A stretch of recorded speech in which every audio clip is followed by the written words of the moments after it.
Oh no, gratitude is mine because it's a rare position to be in to sit next to someone and be able to talk to them while they are a rocket ship taking off. And Wow. I've been, I'm not gonna sit here and blow smoke up your ass and just be like I've been following you since the beginning. That's not the case. I've only known your work probably since this last summer.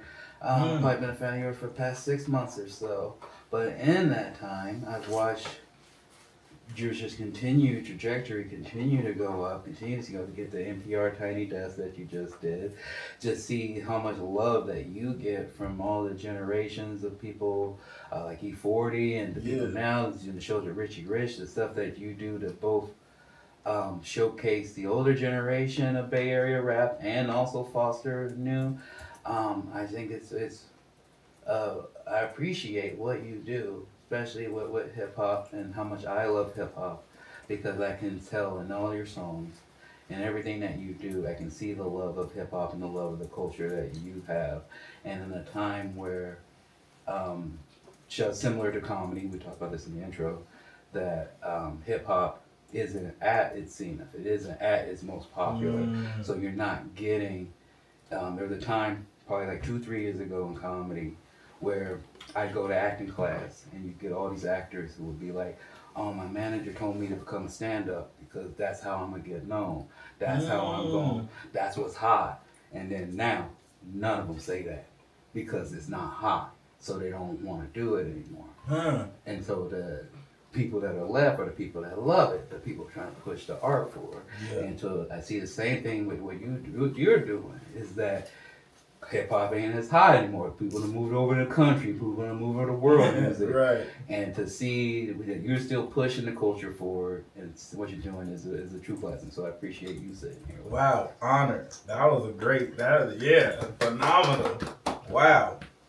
That's what we do here. Yeah.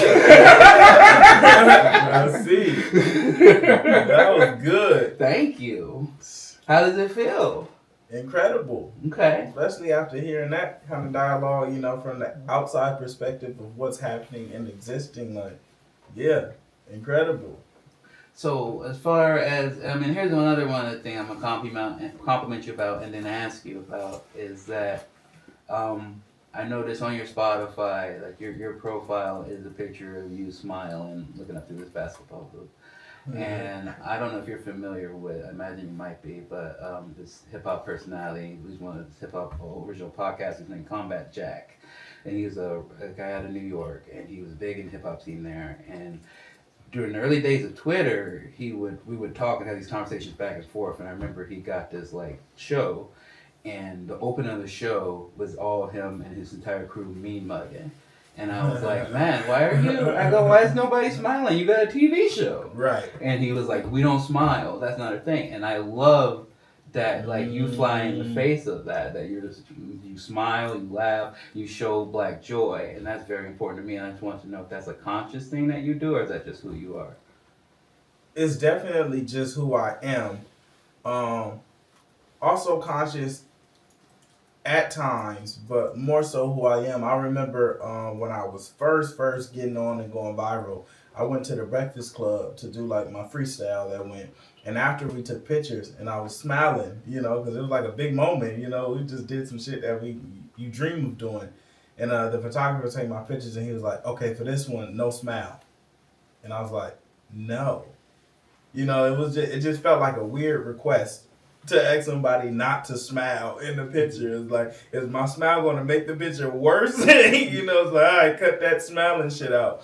And since then, that's just kind of lived with me, and I carry that on. So I make sure, especially in moments, them moments is like, I'm going to show that I'm grateful and I'm happy for the moment that I'm in. And just generally, I am. I wake up every day and do what I love. I don't have a ton of reasons to not smile. Mm-hmm. No, that's beautiful. In the Tiny Desk that I watched, you talked a bit about how you grew up watching like the BET Awards, and you grew up with hip hop being a big part of your life, and that's one of the reasons why it's so important to you. What do you see? I mean, I know I'm on the outside looking in. What do you see as an active participant in the culture right now, in the business of hip hop? both that like you don't like or that you do see it as positive right now? Um, I don't like that hip hop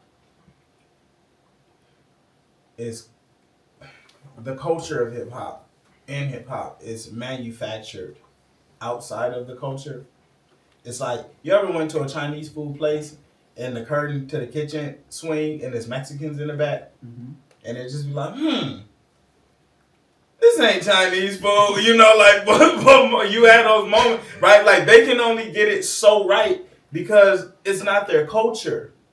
And I remember like I had a Chinese homie from work and I was like, let's go get Chinese food. You know, like she was really from China. And we go to that spot and she's like, this is not fucking Chinese food. And for me, my whole life, that's been Chinese food because they've adapted me to believe that. Mm-hmm. So there's some kids growing up who think what we hear now is hip hop. And it couldn't be more far from it. You know, it's like hip hop isn't a destructive practice or art form. It's a really healing art form. It's helped me navigate my journey as a man and as a human, you know, but we are now in a position to where like hip hop is being curated. You know, there's people in the kitchen who aren't of the culture. They don't know how to make yams and mac and cheese, but they're delivering it and then people are consuming it and getting the result, becoming the byproduct of it. So that's like the main thing I don't like. We don't have any real stake or equity in the culture that we consume. We don't have no BET Awards. We don't have no Rap City The Basement. We don't have no MTV Cribs. Now we have Architectural Digest. Where they do that at? The backyard. The backyard is really special because it just, I was really trying to just find a way to have my own infrastructure. You know, as an artist, we do a bunch of artist things, but we own none of the infrastructure for it. Like as an artist, you tour and do shows all year, but you don't know any artist that own a venue.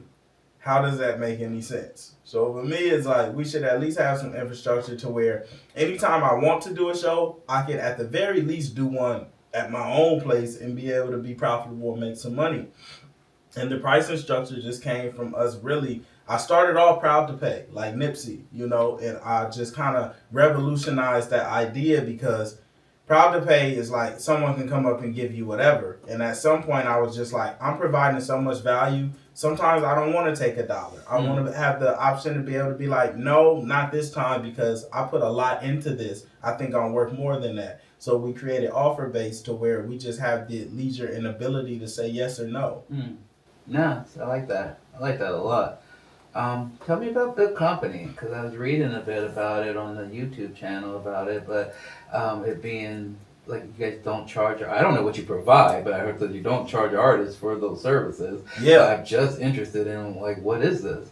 So Goodcompenny is a collective of my homies and something I've been working on for like the past decade. And I really, the goal is to create something that provides all the infrastructure that I didn't have trying to make it out of Vallejo. So when I find artists that I love, we just kind of shower them in everything they need. They learn the game and information. They get access to resources. You learn how to write songs. You get access to everything that I have access to. Is really like an expedited journey. You know, like Malachi is 18. I just turned 30 and I'm just now making it. We've been having him on a fast track path to that at 18 years old, and it's because of infrastructure that I spent the last 10 years just building. I like that a lot, man. That's nice. One of the things that we usually ask, one of our main questions, is just about goals. So, whatever you want to share with us, physical goals, your own like whatever you're working towards. If you lose weight, if you're your spiritual goals, if you want to get married or whatever you're working towards, what do you see in the next few years for you? I know you're accomplishing a lot, but what are you focusing on? Hella music. I've been doing a lot more shows lately, like getting more into the promotions and marketing side because I've always thrown my own shows, but I never really like booked a bunch of other talent and thrown events. So now we've been doing a lot of that, bringing a festival at home. Just at home, I'm building a lot of community. Like we've been meeting with city managers and city council members and just the leaders of the city.